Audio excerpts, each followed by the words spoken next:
Thanks for joining us in this edition of Renovation Time. We're in a renovated kitchen, and amazing what you can do nowadays with some really good skilled trades and guys that really know what they're doing.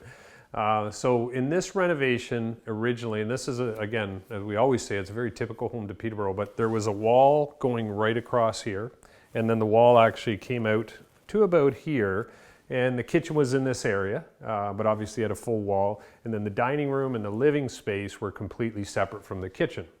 So what the client wanted to do is open everything up. So taking the wall, it was no problem. And what we did is we left this part of the knee wall. So as you can see below the countertop, there is a drywalled wall here. And we left that for a bunch of reasons, but one is we could still house our electrical in it, because originally our electrical switches were up here. So we were able to still keep them in this wall. And then also the countertop now runs over top of the wall, and we didn't have to fix that part of the flooring.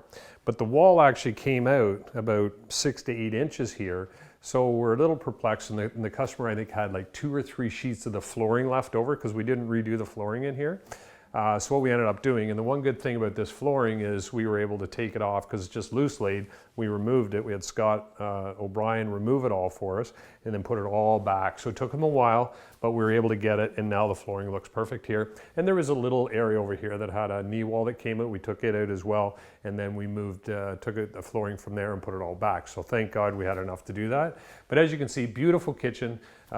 It's got some amazing features to it. So what we'll do is we'll come back here next week. We'll talk about the kitchen itself.